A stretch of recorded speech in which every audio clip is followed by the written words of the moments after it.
design products currently on the market do not think about how all these products interact with each other. They're not designed to interact with each other. You remember when you were little and you would watch cartoons and they would show you future cities? Those are like my favorite. But they always had like every product was perfectly connected with each other and it was this great flow. That doesn't really exist.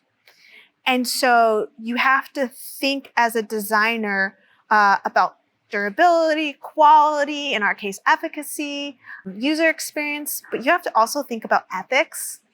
You have to think about sustainability of your quality materials, your manufacturing process, and no one else is going to do it except you, the designer.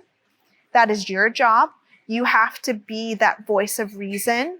There's reasons why there's regulations, especially for kid products, and it's your job to make sure the product is tested and proven to fit all those regulations and standards. As a designer coming from the environment I grew up and learned in, I saw with smart technology this lack of ethical regulation. People don't think about how a product creates an emotional connection, or the human creates an emotional connection with a product, and it changes their lives, some for the better, some for the worse, some both.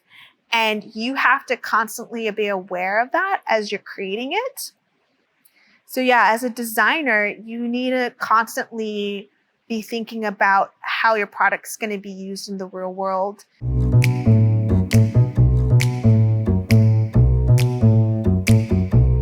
When you're designing, you're never going to have everything perfect. You're not going to have all the perfect conditions. So you actually have to design for the flaws. You have to design for users that are going to misuse the product. You have to design product that's going to have to balance between very expensive materials and very low cost materials, and making sure they all work together so you still have a quality experience. Constantly balancing and being realistic about what you can achieve. The reason I became a designer was because I saw things that didn't exist in the world, and I wanted to bring these kind of ideas in my experiences. And I know I have a lot more experience to obtain, but in my experiences, I saw that those kind of changes and improvements lead to good. Sometimes they're a little hard. You have to struggle with them, but that's what a designer does. It uses creativity to improve things. And more importantly, a designer does not create things that they want, what they need. Well, a good designer thinks about the big picture and thinks about everyone. And you can't always design for everyone, but you should have them in the back of your mind because they might come across it and it might impact them. And so that's the really cool thing about designers. You're changing daily life, and you're improving in small ways and big ways, and they're all important. You should always think about the real world, the real use case, design for the failures. You need to put that strategically into the product experience, because you can make as many lists as you want, but you're never going to predict every single scenario that comes. You could have kids licking the chips, even though you know you're not supposed to have. Like, hopefully their parents taught them not to. So you have to think about those kind of crazy scenarios, and that's essential.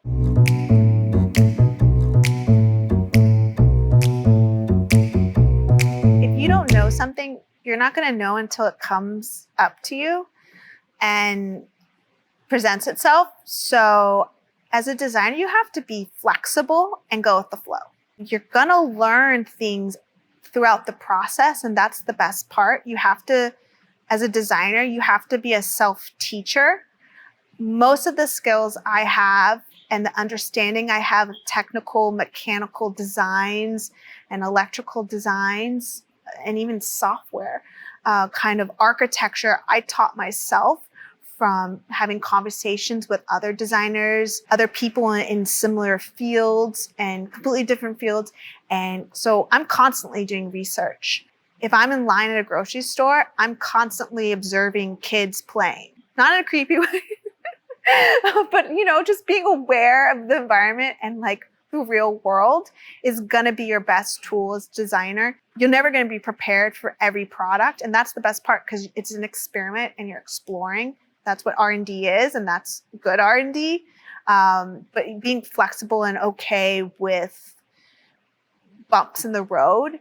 And so I would say the best skill to have as a designer is the ability to be adaptable, the ability to adapt to anything thrown your way and be quick on your feet and go with it.